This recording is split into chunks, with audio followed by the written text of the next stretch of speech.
వాగ్దానంలో ఉన్న గొప్పతనాలు 4. నీ దగ్గర ఇప్పుడు వాగ్దానం తీసుకున్నావే, ఆ వాగ్దానంలో 4 గొప్పతనాలు ఉన్నాయి. ఆ 4 గొప్పతనాలు దేవుడు ఎందుకు నీకు ఇచ్చాడంటే ఈ 2026 సంవత్సరంలో ఆ గొప్పతనము నువ్వు పొందుకోవాలని. హల్లెలూయా. ప్రాణము నీ కొరకు పెట్టిన దేవుడు కేవలం నువ్వు అనుకుంటున్న పేపర్ అని, కేవలం నువ్వు అనుకుంటున్న వాగ్దానం అని కాదు.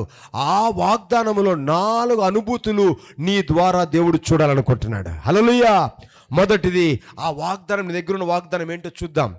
మొదటి రాజుల గ్రంథము 8వ అధ్యాయము 56వ వచనం. మొదటిది, ఎట్లనగా అంతటిని బట్టి, ఆ వాగ్దానాన్ని బట్టి ఏమొచ్చిందంట? నెమ్మది దయచేసినానంట. ఇంకా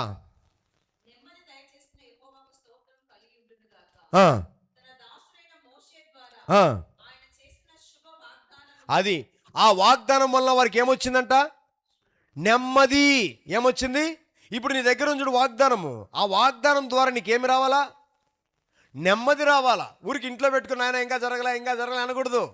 దేవుడిచ్చిన వాగ్దానం ఎందుకు ఉద్దేశం అంటే, నీకిచ్చిన ఏ మాట అయినా కూడా అది చదివినప్పుడు నీకేమి కలగాలంటే నెమ్మది. హల్లెలూయా. ఆ నెమ్మది ఇచ్చే వాగ్దానానికి ఏం పేరు పెట్టాడంటే, అక్కడ అంటాడు మంచి వాగ్దానం అన్నాడు. కింద అదే అంటున్నాడు, నీ దగ్గర ఉండే వాగ్దానం మంచి వాగ్దానం అంట.